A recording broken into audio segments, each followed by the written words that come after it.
ఈ శారీ అయితే నేను ఫ్లిప్‌కార్ట్‌లో ఆర్డర్ పెట్టాను. శారీ మొత్తం అయితే ప్లెయిన్ వచ్చేస్తుంది. ఇంకా బ్లౌజ్ అయితే కంప్లీట్‌గా వర్క్ వస్తుందనమాట. వర్క్ అయితే చాలా బాగుంది. కంప్లీట్‌గా చెమ్కీలు వచ్చేసాయి. ఈ శారీ కాస్ట్ వచ్చేసి నాకు 628 రూపీస్ పడిందనమాట. ఇంకా ఈ బ్లౌజ్ ఎలా స్టిచ్ చేయించానని చెప్పేసి ఇంకా చూడండి. బ్లౌజ్ అయితే చాలా బాగా స్టిచ్ చేయించాను. బ్యాక్ హుక్స్ పెట్టేసి. మరి ఇంత మంచి శారీ కట్టుకోవాలంటే ఒక బ్యూటిఫుల్ అకేషన్ అయితే ఉండాలి కదా! అందుకే నా మ్యారేజ్ డే కట్టుకున్నాననమాట. ఇవాళ థర్స్‌డే వచ్చేసి నా మ్యారేజ్ డే. అందుకే ఈ శారీ కట్టుకున్నాను. ఇంకా నా మ్యారేజ్ డే థర్స్‌డే వచ్చింది కాబట్టి నేను బాబా టెంపుల్‌కి అయితే వెళ్ళిపోయాను. ఇంకా బాబా దర్శనం అయితే మంచిగా అయిపోయింది. నేను నా హస్బెండ్ అయితే మంచిగా దర్శించుకున్నాం బాబాని.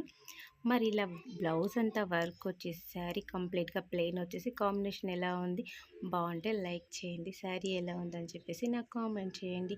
మీకు కూడా బాబాని చూపిస్తాను. మంచిగా దండం పెట్టేసుకోండి. మన ఛానల్ 1,00,000 సబ్స్క్రైబర్ రీచ్ అవ్వాలని చెప్పేసి నా మినీ వ్లాగ్ నచ్చినట్టయితే like, share, comment and subscribe. Thanks for watching.